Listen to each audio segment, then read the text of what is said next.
আমরা ২৬ তারিখে রাতে উঠেছিলাম। পরের দিন ২৭ তারিখে ভোরবেলাটায় আমরা সেকেন্ড দিন কেমন কাটলাম সেই সমস্ত তোমাদের সাথে তুলে ধরছি। আমরা ট্রেনের মধ্যে বসেছিলাম, চা খাচ্ছিলাম, দুধ চা, আর দিদির মেয়ের সাথে গল্প করছিলাম আর বাইরের দৃশ্য দেখছিলাম। এখানে দিদির মেয়ে নাচ গান করছিল, দেখো তোমরা।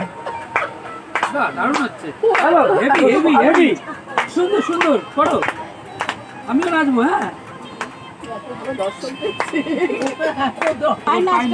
খুলতে যেতে পায়ের নাচ, না না পায়ের নাচটা করছে এখন, পায়ের নাচ হচ্ছে না।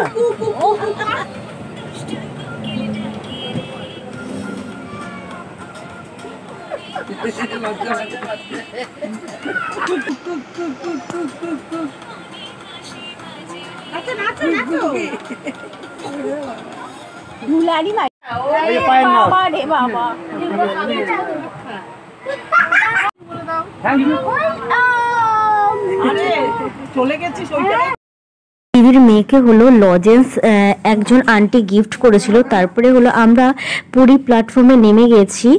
নামার পরে কিছু টিডিও করলাম আর ছবি ক্লিকও করেছি, খুব ভালো লাগছে। তারপরে আমরা টোটো করে বা ম্যাজিকে করে ম্যাজিকের মধ্যে বসেছিলাম তখন।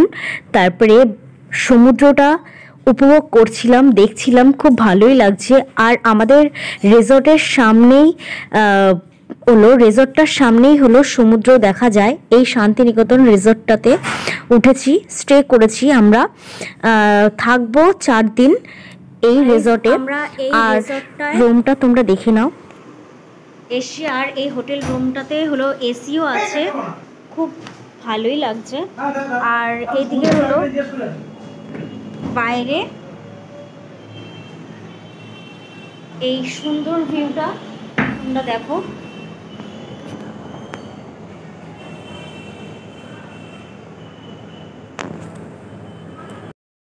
আমরা ওই রিসর্টে এসছি, রিসর্টের 4 নম্বর ফ্লোরে খাবার খেতে, মানে মর্নিং ব্রেকফাস্ট করলাম। ছিল মর্নিং ব্রেকফাস্টে হলো লুচি ছিল আর আলুর তরকারি ছিল। আলুর তরকারিটা একটু মিষ্টি হয়ে গেছিলো। তো মোটামুটি রান্নাগুলো খুবই ভালো ছিল। আর দেখো তোমরা, রিসর্টটার সামনেই হলো সমুদ্র, তোমরা দেখতে পারবে। গাইস দেখো তোমরা সকলে সমুদ্র, আমাদের রিসর্ট থেকেই দেখা যাচ্ছে পুরো সমুদ্র।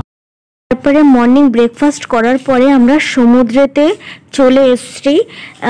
আর দেখো এক এক করে আর অনেক ভিডিও করেছিলাম, প্লাস ফটো ক্লিক করেছি, তোমাদেরকে সব কিছু দেখাবো। আর দেখো, আর এখানটায় বাজার বসেছে এই জায়গাটায়, সব নানান স্টল নিয়ে। আর এই উঠের পিঠে আমার দিদি আর তার হাজব্যান্ড মিলে বসেছিল।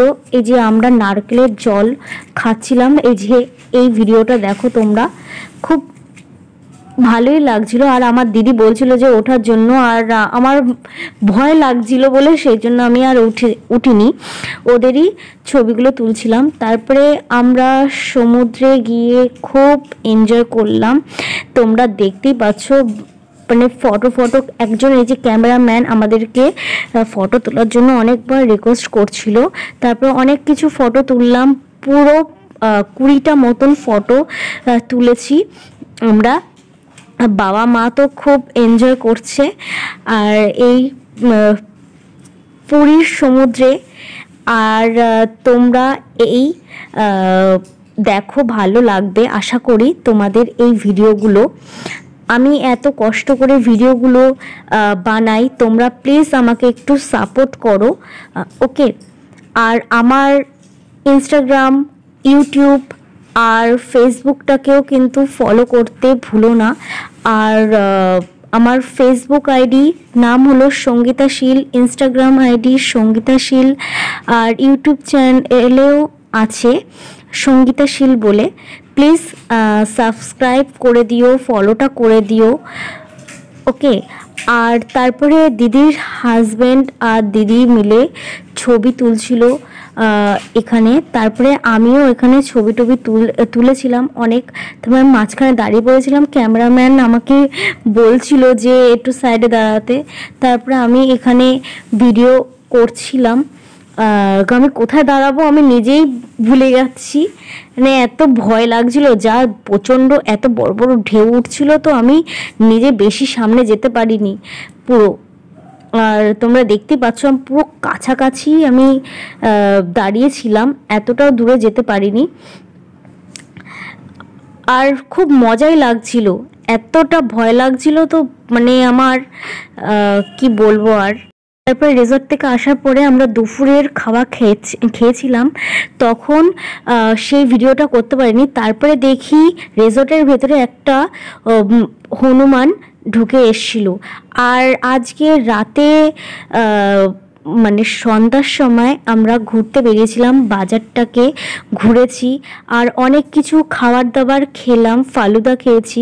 তারপরে ভুট্টাটাকে বয়েল করে সে একটা চাট মতন বানায় সেটা খেয়েছিলাম। আর হলো এখানে মাছের স্টল নিয়েও বসেছিল, সি ফুডটা, তো সেটা খাইনি, বাট পরের দিনকে খাবো, তো অন্য কিছু খেয়েছিলাম। তারপরে হলো এখানে এই চেয়ার দিয়ে বসানোর জায়গার এতটা দাম তো ভাবতেই পারিনি। তারপরে হলো আমরা এই ভুট্টার চাটটা খেয়েছিলাম, তারপরে খেয়েছি ফালুদা, তোমরা দেখতেই পারবে। ফালুদাটা আমার কাছে মোটামুটি লেগেছে, অতটা বেশি ভালো লাগেনি আমি বলবো। তারপরে হলো শিমলা মির্চের চপ খেয়েছিলাম, ভালোই বানিয়েছে চপটা। তারপরে আজকে রাতের ডিনারে ছিল ভাত ছিল, ডাল ছিল, একটা সবজি ছিল পাঁচমিশালি, তারপরে গন্ধরাজ লেবু ছিল, তারপরে মাংস ছিল, তারপরে চাটনি আর পাঁপড় ছিল। এইটাই আজকের রাত্রের মেনু। তোমাদের যদি এই ভিডিওটা ভালো লাগে অবশ্যই কিন্তু আমাকে সাপোর্ট করতে ভুলো না। আর বাই।